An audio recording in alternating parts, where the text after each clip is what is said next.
Hey Dr. Bill, it's Rob Bowser with the Golf Academy. I just want to get this video out to you really quickly so that you could, just so that you were certain that you were working on the right stuff as you go away here on this trip. So the thing I really want you to focus on, the thing I really feel like is the priority in your swing right now is to get a better sense of where the club face is. And so what I want you to start is with what we call just a foundational movement. So I really want you to have really good club face kind of awareness and kind of club face rotation from about hip high on the backswing, so where the shaft on the way back is parallel to the ground, or you could go a little bit further. But as you do that, I want you to make sure that the face of the golf club hasn't gotten toe up or even in excess of toe up. So as I'm looking back at the toe of the club, it's on the right side of the shaft. So for me, that's pretty much a swing killer if you spin that face open. And not that you're spinning it open excessively, but for someone who slices it, I want you to kind of err on where the toe, as you're looking back, is on the left-hand side of the shaft until you start to see the ball curve to the left too much. Okay, so you're just going to kind of go back here. The face is going to be more what I'd call toed in. The grooves are looking more at the ground. And if I put a ball out here, the thing that really concerns me in your golf swing is as the club face, as the face of that golf club is coming in on the downswing, it's wide open up until kind of the last minute, and then there's a lot of flip and roll and kind of a last second save, and most of the time that save you still hit the ball with the club face it's a few degrees open, so and the ball curves to the right. So again, face a little bit more toed in, turn down, and really feel like you square that face up. You get the face of that golf club looking at the golf ball sooner. So when I do that, my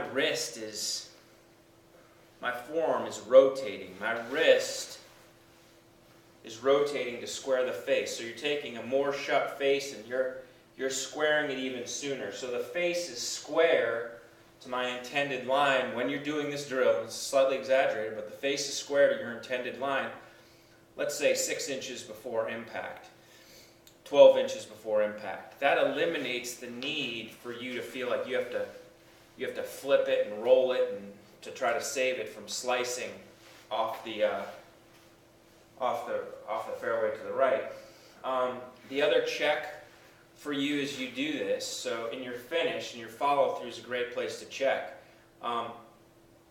As you go through, I want you to make sure that the club face, let me get in the right spot here, that the club face, again, the toe is a little bit on the left-hand side of the shaft. I don't want it flipped over where it's at the ground. But for you going through, the face was open, and as we got through to this point, it was more open as if we were hitting a bunker shot, not like we're trying to square the face and hit a draw or hit a straight golf shot. So on the backswing, when you check it, don't watch it go back and check it. I don't think that will transfer as quickly to your real swing. So as you rehearse that move on the backswing where you keep the face more closed, kind of look at the ball as you go back and then rotate your head and check it. Look at the ball, because that'll really give you the feel. If I just watch the face go back, it has a different feel to it than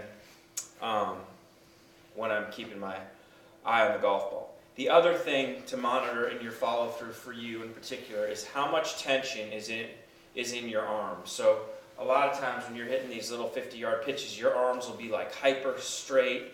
Your forearms will be like squeezed really closely together. So monitor tension. And at this point, when you hit these little shots, I don't really want you rehinging and flipping the club head up at this point. It's just a little sand wedge, pitching wedge, and just work on kind of 40 and 50-yard pitches. But really what you're working on is awareness of the club face, getting that club face squared up sooner in the approach to the golf ball. The other thing, and this is without a golf club, so separate drill, but I want you working on, and this will help you with your path as well as kind of softening up your arms, but I want you working on going through and using a mirror and making sure that as you go through, you feel like your hands are up higher, more up over your left shoulder. So on video, and this is largely a result of the open club face, but on video we see your arms kind of really go tight across your body to the left, and you know, as you do that, as you go tight across your body to the left, the club face wasn't rotating. So just to give you a feel for it, without a club, I want you working on kind of just getting a sense of where your arms go. And you see how my elbows fold. So when I see you do that, sometimes it's your forearms are too close to, it's like super tight and super tense. So just do it in a mirror just to get a sense of where your arms are going, just to get a sense of swinging and softness in those arms as well. All right, have a great trip. I'll see you when you get back.